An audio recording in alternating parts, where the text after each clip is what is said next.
पूर्वजों की थाती को संजो कर रखना हमारा कर्तव्य है।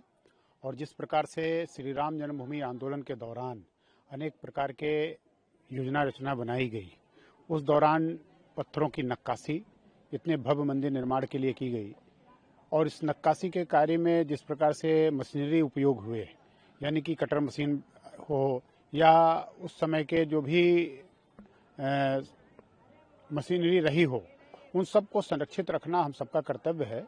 और चूंकि मंदिर निर्माण का मार्ग प्रशस्त हो चुका है, मंदिर निर्माण पूर्ण हो चुका है, तो ऐसे में इन वस्तुओं को, इन सामग्रियों को जो सुरक्षित रखना यह भी ट्रस्ट की अपनी जिम्मेदारी है। तो स्वाभाविक है कि 1990 सितंबर में जब कार्यशाला प्रारंभ हुई, उस दौरान से लेकर अनेक प्रकार के कार्यों का निष्पादन हुआ और किस प्रकार से कार्य हुए संपन्न, तब जाकर इतने भव्य मंदिर का निर्माण हुआ।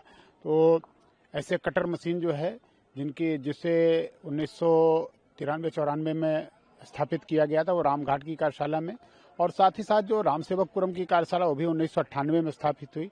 ये कटर मशीन जो है वो लगभग उस समय 25 से 30 लाख रुपए में आई थी।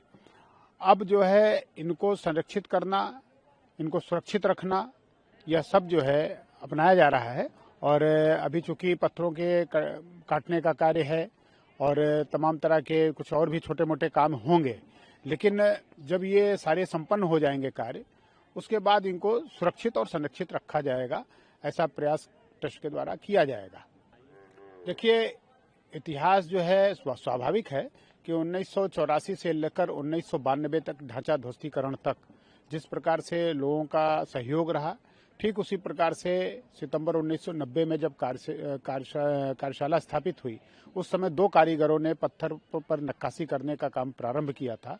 और लगातार जब यह कार्य उन छीनी हथौड़ियों की खनक वहाँ सुनाई देती थी, रामघाट कार्यशाला हो चाहे रामसेवकपुरम कार्यशाला, उसके बाद जो कार्यदायी संस्था थी सोनपुरा ग्रुप, उसने कटर मशीन लगाने की प्रेरणा दी, ताकि जो बड़े बड़े पत्थर हैं, जो पाषाण हैं, उनको किस प्रकार से जो है कटिंग किया जाए, किस प्रकार से उनको काटा जाए। ये उसी प्रकार है जिस प्रकार से लकड़ी कटती है आरा मशीन पर, ठीक उसी प्रकार से पत्थरों को काटने का काम भी जो है एक मशीन के द्वारा, एक ब्लेड के द्वारा किया जाता रहा है।